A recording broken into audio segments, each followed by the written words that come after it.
Welcome to the immediate reaction show for UFC 303. A reminder, this is one of those shows where I record my immediate reaction for every single fight as it concludes, after the post-fight interview concludes as well, give my immediate thoughts on each matchup, and then provide you guys the odds that cash so you guys can see which spots ended up hitting, and you can either pat yourself on the back for saying, hey, I cashed one of those, or you can kick yourself and saying, I should have grabbed that prop or grabbed that money line spot as well. I'm starting this a little bit later than I normally do after the second fight, trying to get the mental together. Had a very long night, but managed to get my butt kicked and ready and excited for UFC 303. And again, after I record every single segment, I stitch it all together after the main event concludes and drop it in one package for you guys so you guys can check it out. I'm sure most people like to talk about and hear about the event after the fact, maybe talk about some things or hear about some things that they missed during the broadcast or during the fights themselves, and I hope to shed some light on that. So first two fights have already concluded. We'll talk about the first one real quick here. Vinicius Oliveira earns a unanimous decision victory over Ricky Simone, 2 30-27s and a 29-28. I believe one judge gave the second round to Ricky Simone.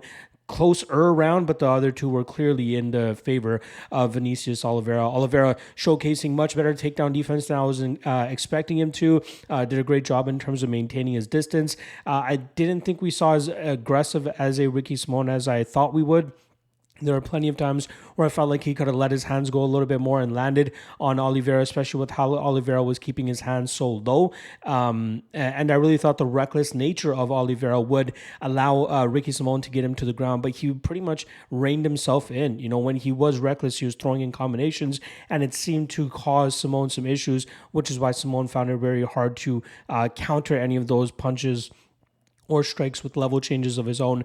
And then Oliveira was pretty much able to, win the majority of that fight. The big part of that fight was the second round where Ricky Simone checked one of the kicks of Vinicius Oliveira. He had actually checked a few of them earlier in the fight as well. And I think it was just a combination of a bunch of kicks getting checked, which caused that injury / non-injury to Oliveira. But he showed no signs of it in the third round, as he didn't go back to the calf kick. He chose to use the front kick up the middle, side kick to the leg, no real actual calf kick in that second or third round, just to stay away from any potential banana peel moment for him, as he was firmly in control of that matchup. So good win for Vinicius Oliveira there. Let's check out the odds that cashed there. Underdog to start off the night, Oliveira cashes at plus 205, by decision plus 650, and the over 2.5 also cashes at minus 115. No post-fight interview. Usually it's reserved for people who end up getting the finish, or if there is enough time left in the broadcast and there is a fight that goes to a decision, that's when they normally go with the interviews, but Oliveira gets denied the opportunity. All right, the second fight was a very impressive and very solid grappling affair, as Ray Saruya, the 22-year-old, picks up his first UFC victory, extends his undefeated record to 10-0, wins a unanimous decision over Carlos Hernandez, 29-28 on all three scorecards. Had some very good success. Well, the first round was close, but it was clear that he was the one doing the more offensive maneuvers while Hernandez was defending the entire time. So you automatically have to give the round to Saruya. Second round, Saruya was pretty much in the driver's seat there. Great scrambles, great control, a couple of submission attempts as well. Great performance from him there. Third round, he tried going for that sacrifice throw once again, something that I believe he had in the first round, but Hernandez was privy to it and ended up stopping that takedown and ending up in a pretty good position of his own, and he was able to control the rest of that round. Saruya tried getting some reversals, but Hernandez did a good enough job in terms of winning that. But unfortunately for him, he needed a finish to try to secure that victory, and it ended up going in Ray Saruya's favor. This kid is special. This kid is fun to watch. He's one of the best scramblers and grapplers that we have on the roster. Another example of Japanese talent on the rise in the UFC. Tatsuro Taro, who just won a main event a couple weeks ago. Rinya Nakamura, who's obviously on the rise as well. A lot of these Japanese lower weight class wrestlers coming into the UFC and wreaking havoc. Obviously, Saruya may have to work on the cardio a little bit. But his entries are flawless. His ability to stay within fights, amazing. His control, amazing as well. And he's going to pull off some very diverse submissions against unsuspecting opponents moving forward. We know Hernandez's takedown defense and grappling defense has been pretty stellar throughout his career. But I don't know if he was ready for the unorthodox types of techniques that were being thrown his way from Ray Tsuruya here. So good win for Tsuruya with WWE star Shinsuke Nakamura in his corner. I was hoping that they would go with, Nakamura's actual theme song. I think there was some sort of like remix version that they had for his walkout. But, I'm sure there are some WWE/MMA fans that wanted to do that whole Shinsuke walkout sing-along thing that they always do. But regardless, good win for Tsuruya here. Let's check out the odds at cash. Chalky favorite, -400, comes through by decision, +230. One of my 3 favorite props that I dropped for you guys this week. And the over 2.5 cash is at +105. Again, I expected it to be somewhat close, but I knew Tsuruya would be able to get those dominant positions, at least enough to get the decision victory in this spot, and that's what he does. All right, next up, we got another veteran versus prospect matchup as Arlovski takes on Martin Budai. Let's see how this one goes down. It may have not been all that exciting, but Martin Budai was able to put his classic grinding style on Arlovski and actually made it a lot closer than he should have made it, but still managed to squeak out a split decision victory as he defeats the biggest name on his record to date.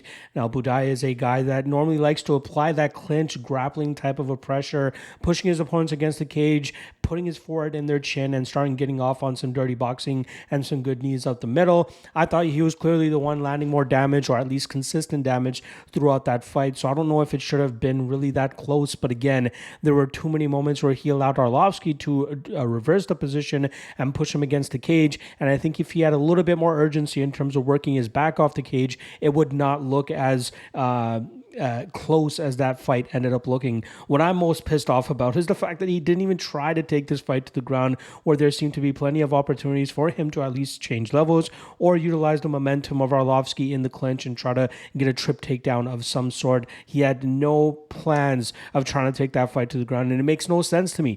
Arlovski shows no resistance when his back hits the mat, and a big guy like Budai will definitely be able to cause him to work down there. And I don't know if it was Budai scared that he would gas himself out trying to grapple Arlovski, especially if a finish did not transpire.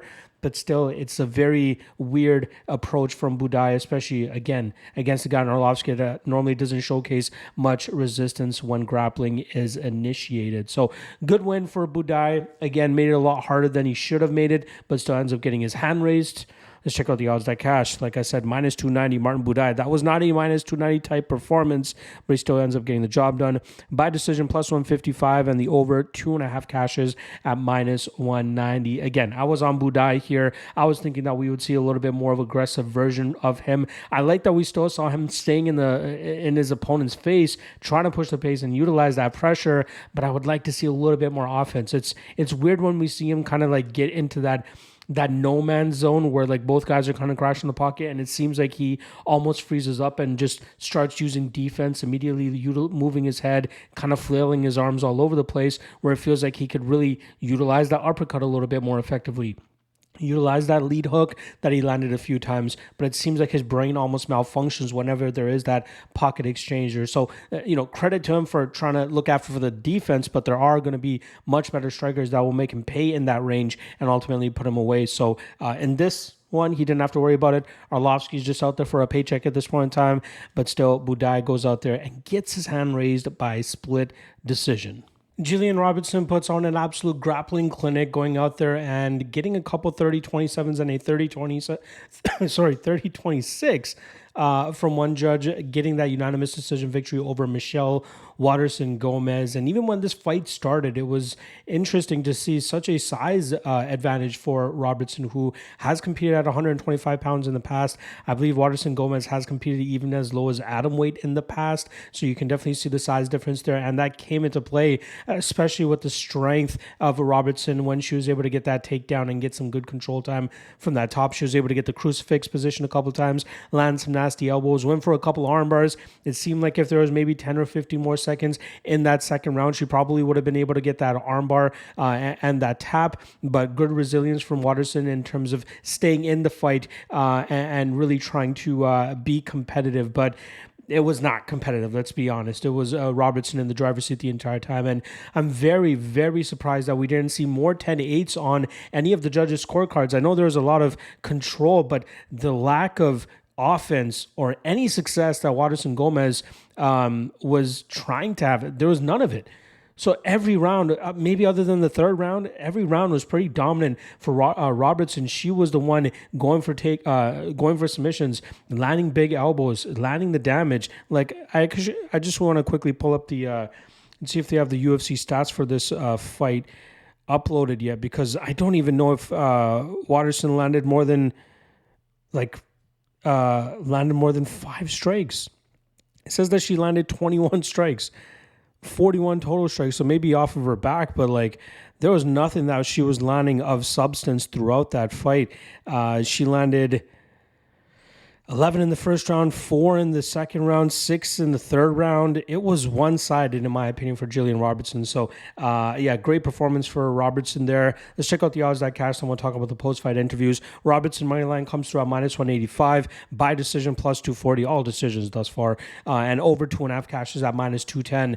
Now, the only reason they gave Jillian Robertson an opportunity to talk on the mic afterwards was so they could eventually give the mic over to Waterson Gomez, who announced her retirement. It's been a long career. I believe they said it's been 9 years since she made her UFC debut. She never really got to the heights in the UFC that she got to in Invicta, where she was a champion and was able to defend it a few times before coming over to the UFC.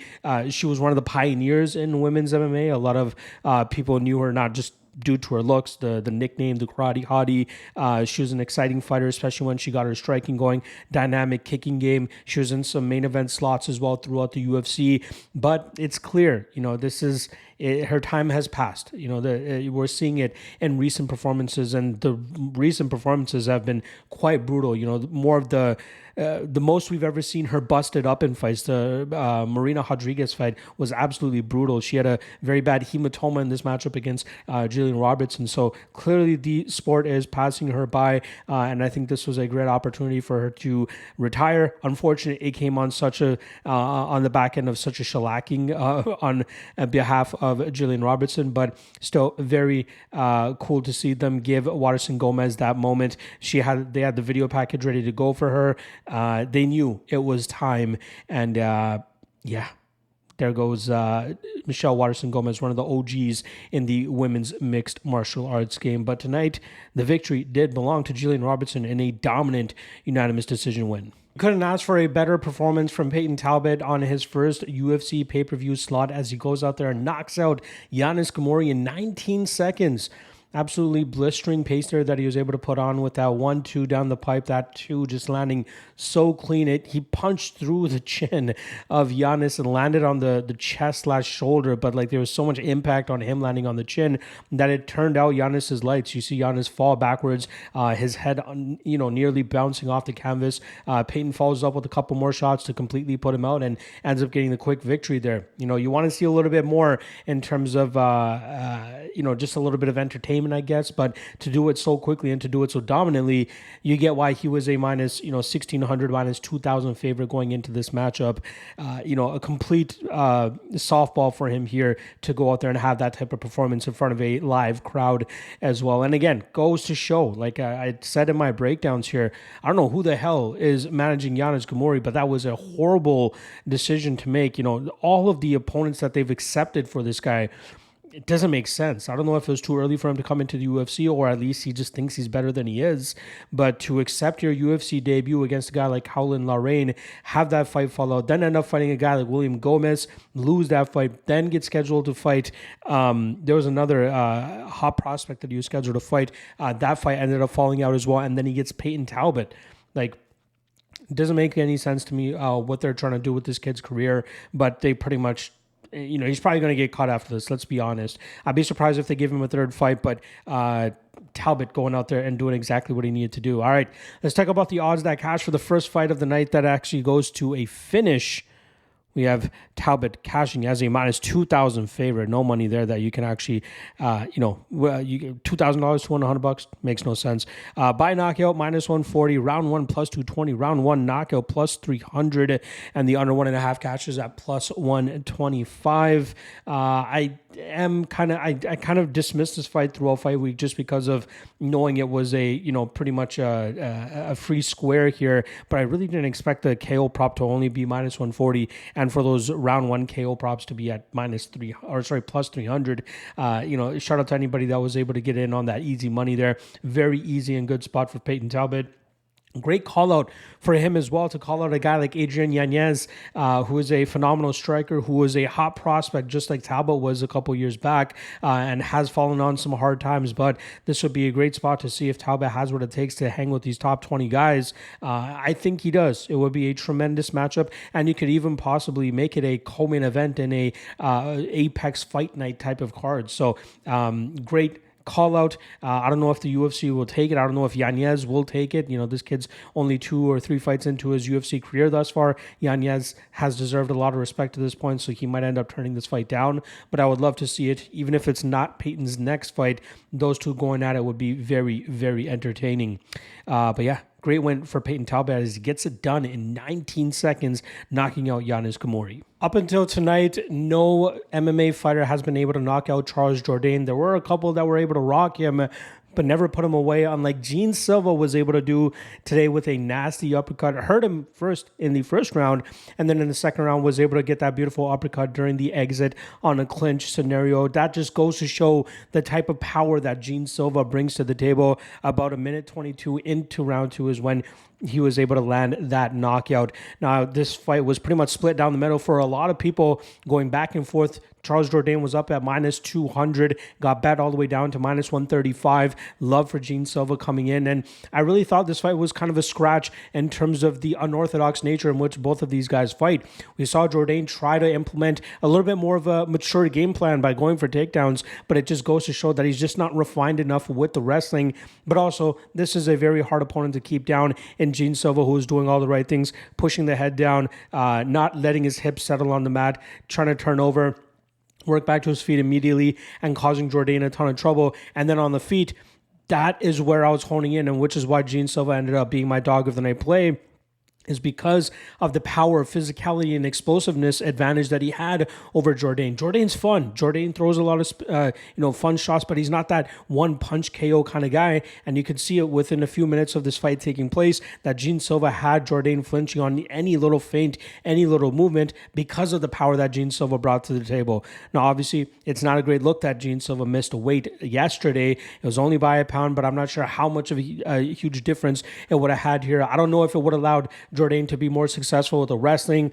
I just don't think Jourdain's that great of a wrestler. He's a good BJJ player, but in terms of actually getting fights to the ground, not the greatest. He's good in terms of using his BJJ defensively, as we saw it against guys like Ricardo Ramos and Lando Venata a couple years back as well. So good win for Gene Silva here, showcasing his power, showcasing how dangerous he can be. All week, all I saw was just slander of Gene Silva, saying he's not that great of a fighter, but you have to respect a guy that has the finishing power, explosiveness, and speed that he brings to the table. Will he be a title contender or anything like that? I don't think so, but this is a guy that will be able to beat the Charles Jourdains of the world, and again, give him his first knockout loss of his career as well. Let's check out the odds that cash here. Silva closed at plus 110, cashing out as the underdog. By knockout, plus 400, round 2, plus 1100, round 2 knockout, plus 1400, and the under 2.5 cashes at plus 130. Great work from Gene Silva here. Now, I quickly want to touch upon this. There seems to be rumblings on Twitter that Brian Ortega will be forced to pull out of this matchup, and in stepping will be Dan Ige. Again, this is very early. Dan Ige posted something about being so you want to be a BMF. You saw Ali Abdelaziz, his manager, saying this is going to be the wildest night in UFC history. It would be wild if Dan Ige steps in on on fight day to take this fight, but it wouldn't be the wildest night in UFC history. Luke Thomas has talked about it as well, tweeting about it. Very unfortunate if Brian Ortega is the one that ends up getting pulled here. But Dan Ige versus Diego Lopez will be a fun fight. UFC has yet to announce it officially on their broadcast, so we'll wait and see. But I'm just letting you guys know how I'm feeling as the fight card is going on. So let's see how this transpires. In a very competitive matchup, as I expected, and was surprised with Andre Fili being such a big favorite earlier this week, Andre Fili does manage to come through at the chalk and pulls off a split decision victory over Cub Swanson. It was a competitive back and forth fight, like I said. I thought it could have gone either way. I thought Swanson was the one landing the better shots. Fili was getting some good shots off his own off, as well as some control time in the clinch and a few takedowns, although there wasn't a lot of work on the ground when he got it there. But Swanson clearly showed that it can be somewhat competitive against some of these guys. At this stage of his career, 40 years old, still has some solid pop on his shots, still has the cardio, still has the takedown defense. Some of those shots probably would have crumpled lesser men than Andre Fili, but credit to Fili for being able to take those big shots, continue to work through it, and eventually go on to win this fight, like I said, by a split decision. All right, let's check out the odds that cash here. Fili moneyline comes to a minus 220, by decision plus 250, and the over 2.5 cash is at minus 105. Really kicking myself over here, as that over I was very much honing in on throughout fight week, but once it came to nut up or shut up, I ended up shutting up and not playing that officially. Again, I expected it to be a competitive back and forth striking contest.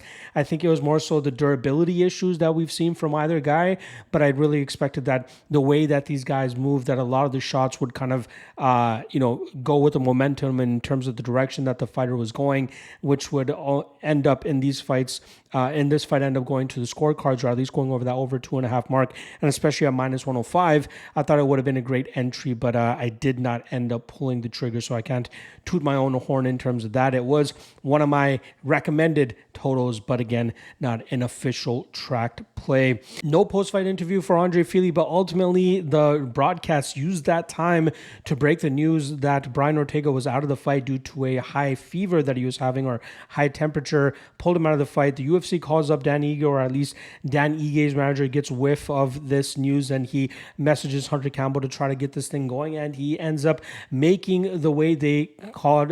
They get a 165-pound catch weight. Lopez weighs in at 161, Ige at 164. Insane that they were able to put this fight together on such short notice. I believe the main holdup would have been the medicals, but since he had already passed all of his medicals, he was licensed, everything was valid. Again, he was preparing for a fight to culminate a co-main event, a fight night in about 3 weeks' time as well. So he was already training, and they managed to make it happen. So very intriguing development there. The odds right now are about they've been hovering between plus 200 and plus 250 for Dan Ige. I would shoot on that almost immediately. You guys have known me for kind of fading the Diego Lopez train over the last couple of fights, really not believing he's that great, but he's been going out there and squashing his opponents within 90 seconds or so. Yet now he gets his toughest challenge. I know it's kind of Dan Ige with his back against the wall, coming in on such short notice here. But if any guy can do it, it's a guy like Dan Ige, who's such a veteran, so durable and tough to put away. This could be a good spot for him to go out there and spring the upset. So we'll see how that ends up transpiring. It is the co-main event on super short notice here, but we do have the prelim headliner up next. First, let's see how that ends up going down. It did not take long for Joel Pyfer to mark his return to the cage as he knocks out Marc-Andre Barriault just a minute and a half into that first round, showcasing his power once again. This guy is very dangerous and difficult to deal with, especially if you let him dictate the pace, walk you down, and land those big strikes. It seemed like that one shot behind the ear really rattled Barriault. From there, Body Bags goes out there and lands a combination. That second last one kind of landing to the back of the head. Again, not intentional. Daniel Cormier talked about it a little bit. He pointed it out. But again, it's not anything that would have swayed the commission to try to overturn that to a no contest or anything like that. He wasn't aiming for the back of the head. It just so happened to hit there, drops Barriault, and then that finishing shot, that face-planted Barriault, absolutely vicious there from Joe Pyfer. That's what makes him so dangerous, right? Over the course of 15 minutes, it's tough to say that he might be worthy of a minus 300 price tag, but when he can go out there and starch opponents quickly, that's where the minus 300 starts to look really good. And if you're able to get that KO line at that sweet plus money line, that was probably the best way to go about it, and you ended up cashing out in that spot as well. So big win for Joe Pyfer here to get back onto the winning track after losing that main event slot that he had back in February to Jack Hermanson. Let's check out the odds that cash here. Pyfer minus 295. Chalk comes through by knockout plus 190. Round 1 plus 300. Round 1 knockout plus 460. And the under 2.5 cash is at minus 135. Again, big win here for Joe Pyfer to get back onto the winning track. Unfortunate for Marc-Andre Barriault, who ends up with another loss here.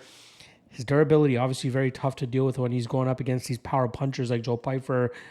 He's got to figure out how to rein that in and try to fix that aspect of his game. Otherwise, he won't be in the UFC for too much longer. But Joe Pyfer reigns supreme at UFC 303 with a first-round knockout. Solid all-around performance from Ian Machado Gary, but strictly with the grappling as he won the first round, had a close rear naked choke submission attempt, and then in the second round was unable to secure much at grappling dominance. I don't think he worked for the takedown hard enough in the second round, but maybe that could have been him trying to conserve his energy as best as possible. We saw him drop for a heel hook, which I thought was a horrible idea. Didn't threaten too much, but thankfully didn't eat too much damage in return while he was trying to go for that heel hook. And then in the third round, really gutted it out. We saw him go in for a solid takedown attempt, end up getting reversed, kept Michael Paige close to him, even though he was on the bottom, landing some solid elbows. Paige didn't throw any offense from that top spot. So I think that scenario where Paige was in top control probably still favored Gary because he was the one landing the damage, even though he was at the the lesser position. Then they got back to their feet. Paige didn't land too much on the feet, and then we saw Gary eventually get the back of Paige and holding on for his life in terms of just staying on the back of Paige, landing some shots as well. And I think that's the very important part in terms of why that third round should have gone in his favor. Was he was on the back position, but he was landing damage. And at the end of the day, damage is the difference maker here. There wasn't enough of it from Paige in that third round, from the elbows from the bottom from Gary to the punches that he was landing while he was holding on for dear life on the back of Paige, while Paige, showcased some grappling. Like, he had some decent defensive grappling movements, but there were a lot of mistakes that he was making, like they were saying in the first round, not really rolling to the side to try to put pressure on the body lock. In the third round, it felt like if he shook, he could have got Gary off his back a lot sooner and probably could have swung that round back in his favor, but he allowed Gary to stay on that position for as long as he did, land some good enough damage, and then eventually win that decision victory. So I'm very pleased with that performance in terms of at least getting the victory there from Gary. It was a little bit more competitive than I expected it to be. We got in earlier in the week, I believe around minus 125. He ended up closing around minus 160. The kid's legit, right? The kid has some good traits. Obviously, it's getting tougher for him to make the performances look as dominant as they did when he first came into the UFC, but that just goes to show that he's taking steps up in competition and he's still passing those tests and looking decent while doing so as well. So I look forward to what they see or what they put ahead of him next. Michael Paige was obviously a highly ranked opponent. That's only his third loss in 25 professional MMA fights. So good luck for me and Machado Gary there to get that dub. All right, let's check out the odds that cash here. Like I said, Gary closing at minus 165, wins this fight on the scorecards at plus 135, and then the over 2.5 cash is at minus 235. I was hoping that we would see Gary show off that submission. He was very close to landing it in that first round. We had plus 750 is what I tracked for the three best prop bets. That does not end up coming through.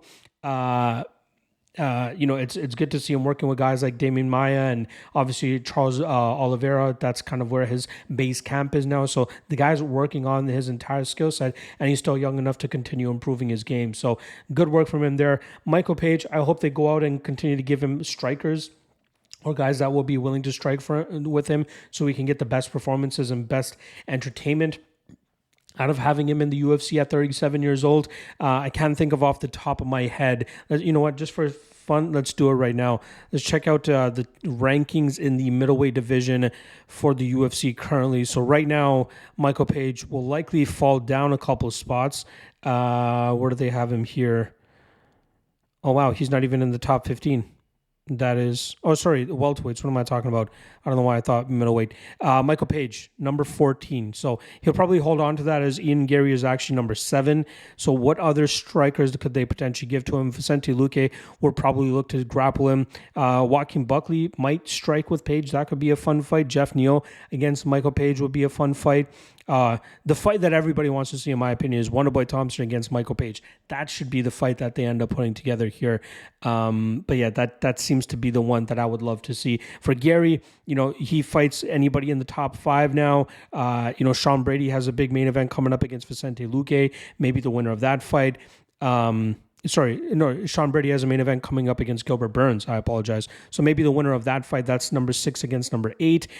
Jack Della Maddalena is still sticking out there. I think he has an injury that he's dealing with. Colby Covington won't fight anybody. Shavkat Rakhmonov, him against Kamaru Usman would be great. And then obviously we have the welterweight champion Leon Edwards looking to defend his title next month against number 2 Bilal Muhammad. So a lot of options there for Machado Gary. The obvious one for Michael Paige would definitely be Wonderboy Thompson. All right.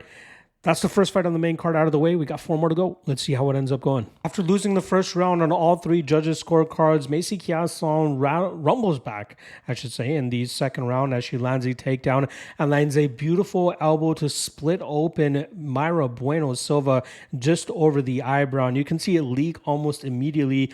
And you see once Chiasson sees the damage that she was able to lay down, she starts smiling and knowing that she got her pretty good. They tussle on the mat a little bit longer with Bueno Silva throwing up an armbar attempt. Great defense from Chiasson in terms of staying disciplined and not allowing her to get that. And then eventually they work back to their feet, and that's when the referee calls in the doctor, and they ultimately stop the fight as Macy Chiasson gets a second round finish over Mayra Bueno Silva, a former title challenger that puts Macy Chiasson in the top 5 to top 3, as Bueno Silva was actually number 3.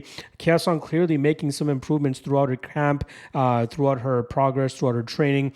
It looked like the game plan for Bueno Silva was to really target the body of Chiasson, who we've seen get hurt to the body before, and she's throwing a lot of leg kicks, she's throwing a lot of knees, she's really working the body of Chiasson, but Chiasson did not wilt at all, and it seemed like the momentum was really starting to shift into Chiasson's favor as Bueno Silva was really starting to get hit. The takedowns obviously as well, so great work from Chiasson, getting the biggest win of her career thus far and positioning herself very well in the top 3 of the bantamweight division.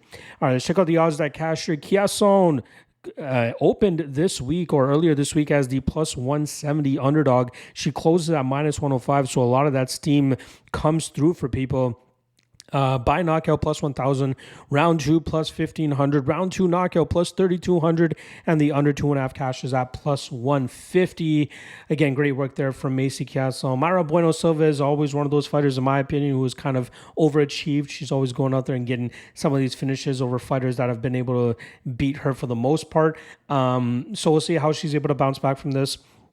Obviously, we'll need to take some time in terms of recovering from that nasty cut that she's incurred. Now, that's a lifelong scar, let's be honest. But yeah, regardless, this night belonged to Macy Chiasson as she gets the second round TKO doctor stoppage victory over Mayra Bueno Silva. It was quite an uneventful matchup between Roman Dolidze and Anthony Smith, but Dolidze ends up getting his hand raised on the scorecards. And you have to remember that this fight was put on somewhat short notice. Anthony Smith was scheduled to fight, I believe, Carlos Ulberg. Carlos Ulberg was supposed to fight Jamal Hill. Jamal Hill was supposed to fight Cleo Roundtree. So there was a lot of different iterations to this matchup. But at the end of the day, both these guys took this fight on short notice. Dolidze on even shorter notice. And the fact that he was in Georgia where he doesn't normally train, he's usually a guy that trains out of Extreme Couture. For him to come overseas and have this fight on such short notice and still have that type of performance, hats off to him for getting the win over a veteran like Anthony Smith. I have no idea why Anthony Smith continues to puff his chest like he is one of the best fighters in this division and constantly puts himself into title talks. In all of these interviews, he keeps exchanging wins and losses. Sure, he turned away a prospect last time around in Vitor Petrino, but to not be able to defeat a guy like Roman Dolidze, who is a middleweight and came in on such short notice, very tough. And then for him to go over to Hunter Campbell after the fight and say, give me more time next time. What are you talking about? You're the one that accepted this fight. You're the one that even accepted the fight prior to this. So if you went out there and won this fight, what would you have said at that point? You can't be going up to the matchmakers or the owners afterwards and be like, hey, give me more time next time. What are you talking about? You're a veteran of 50 plus fights in mixed martial arts. He should know better than that. He's a commentator. He's an analyst. I just don't get the whole hoopla about Anthony Smith. I'm sure he's a phenomenal guy outside of the cage and outside of the sport, but some of his thinking in regards to MMA overall is just questionable. That always thinks he's entitled contention. Makes no sense to me. But props to Roman Dolidze going out there, getting the dub that he needed here. Technically, he didn't really need it. This is not a weight class that he normally fights at. But for him to go out there and still get this dub here, very impressive. All right, let's check out the odds that cash. Dolidze minus 140 comes through on the money line. By decision plus 250, and the over 2.5 hits at minus 115. Again, solid performance for Dolidze. He calls out Khamzat Chimaev to go fight at middleweight with him. Obviously, Khamzat's had a lot of issues trying to make it to the cage. A lot of people believe it's long COVID that he's suffering from. If you guys remember, during the peak of COVID, he got hit pretty bad and even pretty much retired from mixed martial arts for a short period of time, and has just been unable to get to the cage as often as people would like to see him. I don't know if he'll get that fight with Dolidze. Obviously, they wanted Khamzat to fight somebody like Robert Whittaker, so I'm sure that's, Dolidze is far too low on the rankings for Chimaev to even consider, but hey, shout out to Dolidze for trying to shoot his shot there. Now possibly ranked in the top 10 in 2 different weight classes. Shout out to him. All right. Co-main event time, super short notice. You want to talk about short notice? Dan Ige will not complain if he ends up losing this fight, but I very much look forward to seeing what kind of troubles he could give to a prospect like Diego Lopez. First off, again, credit to these guys for taking this fight on super short notice. The shortest notice we've ever seen in the UFC, at least in the modern day. 3 to 4 hours notice for Dan Ige stepping in, 165-pound weight class. Ultimately, it's not enough for him to get that victory over Diego Lopez, as Lopez goes out there, wins the first 2 rounds, seems to be falling off in terms of his effectiveness and his productivity, allowing Dan Ige to fight back into that matchup. Very weird circumstance in terms of Ige going into the guard of Lopez with about a minute left after seeing that he's slowing down and then hurting him a couple of times with his big strikes.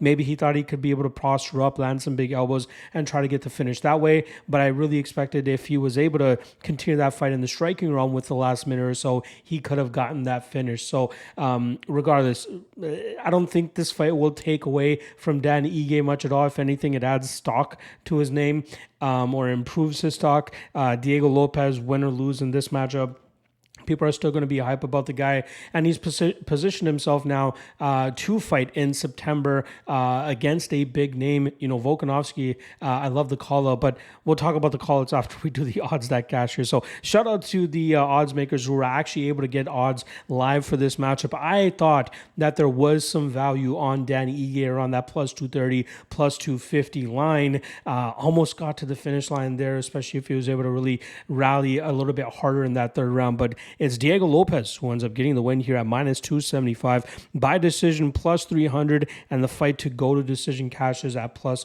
170. Again, very weird circumstances there. So let's talk about the call-outs here. Diego Lopez calling out Brian Ortega or Alexander Volkanovski for the Sphere in September. I think he deserves like a main or a co-main event 5-round fight. Number 1 contender to see who ends up fighting the winner of Holloway and Topuria. Even though that fight's not put together yet, that should clearly be the next matchup. But Lopez against Volkanovski or Ortega, very solid spot. And I think for Volkanovski, that's probably more than enough time away. I think that would be about 7-8 months since he had competed against Topuria, about 7 months in February, if that's what it is. But it all depends on if he's training, for him to try to turn around in 2.5 months. If he's just kind of been sitting on the sidelines and recovering, maybe it's a little bit too quick for him. So maybe trying to put together the Diego Lopez and Brian Ortega fight again. And now with both guys getting full training camps, probably not a bad way to go about it either. But shout out to both Diego Lopez and Dan Ige for saving this co-main event slot, especially on such a massive card. All right, we got the main event light heavyweight title fight up next. Let's see how this war transpires. Part 2 of Pereira versus Prochazka. Alex Pereira reigns supreme once again over Yuri Prochazka as he knocks him out 13 seconds into the final round. Absolutely absurd what he was able to do, putting Prochazka's lights out. That first round was very solid for him in terms of showcasing solid takedown defense, implementing his calf kicking game, letting up the lead leg, the body as well with his kicks. That check left hook hurting Prochazka a couple times, then dropping him at the buzzer in the first round, and then following up in the second round with a beautiful head kick to pretty much drop Praska. I get why Herb Dean let that fight go on a little bit longer, even after Praska dropped. But I think he still allowed Pereira to get off on too many ground and pound shots there. Again, people are too critical of Herb Dean at times, especially in that moment. If he had stopped it, some people would have been like, hey, Praska probably could have gotten back into that fight. So you allow Pereira to follow up with a few shots, maybe a few too many, but still, I was okay with the stoppage other than a couple more shots landed than they should have. Unless you see something like we saw it on the prelims a few times, there are a couple guys who, Giannis Kamori, Charles Jourdain, guys that got dropped and their head kind of bounces off the canvas. Praska's head didn't completely bounce off the canvas from what I remember. He was kind of still there. And that's why I think Herb allowed him to follow up with some big shots and then eventually put him away as badly as he did. But phenomenal performance from Praska. Got a feel for a guy like Yuri. From what I was told, he did not want to take this spot. He did not want to come back so quickly after his UFC 300 fight, taking this fight on such short notice with such high stakes attached to it as well. Obviously, it could have gone the other way for Pereira, where he ended up getting knocked out.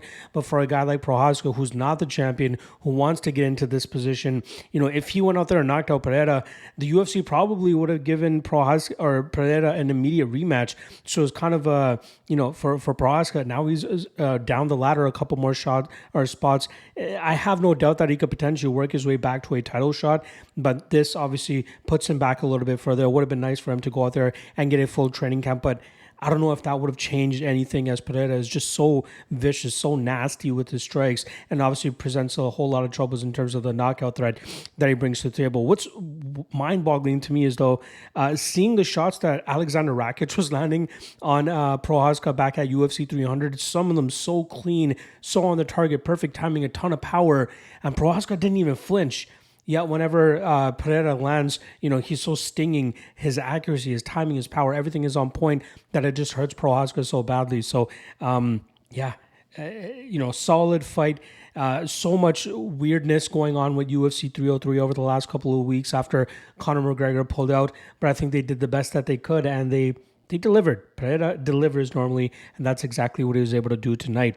All right, let's check out the odds that cash for this main event. Pereira cashes as the favorite at -155, by knockout +110, round 2 +650, round 2 knockout +700, and the under 1.5 cashes at +130. Again, great work from Alex Poatan Pereira. There is one guy still out there, in my opinion, that could give Pereira trouble at light heavyweight. I'm not sure why the UFC has not acknowledged him or said anything about him. I'll be listening to the post-fight press conference after this, but I wonder if Magomed Ankalaev could get his shot at fighting for the title once again. He's coming off a big knockout victory over Johnny Walker earlier this year, went to a draw in his title fight against Jan Blachowicz. I think he's deserving. He is... he has yet to face defeat other than his UFC debut against Paul Craig, but has put together a good enough resume to warrant a title shot. I don't know if Poatan would take that fight or if he would want to turn his sight to the heavyweight division, but the heavyweight division is already a kerfuffle in its own right. So I think the only next true contender for Poatan would be Magomed Ankalaev. All right. Let's put a bow on the podcast here. As I always like to do, let's recap a couple of the things here. There were 5 knockouts, no submissions, 8 decisions. Favorites went 10-2. There are 13 fights. There was a pick'em that I'm going to say between Macy Chiasson and Mayra Bueno Silva. And then the performer of the night for me, I try not to give it to guys that are in the main events because obviously they already get all the hype, so I want to spotlight other guys. But I feel like Pereira deserves it in this spot to come in on short notice against one of the toughest guys in the light heavyweight division. There's so much risk, there's so much threat, but Pereira styled on him. He didn't look like he was in trouble at all. He showcased good takedown defense, good work up against the clinch, eventually works out, gets back to the striking realm, hurts Prohaska, and then it puts him away in the second round. I believe he was the performer of the night. Runner-up, probably Peyton Talbot, going out there and doing what he needed to do. 19 seconds as a minus 2,000 favorite.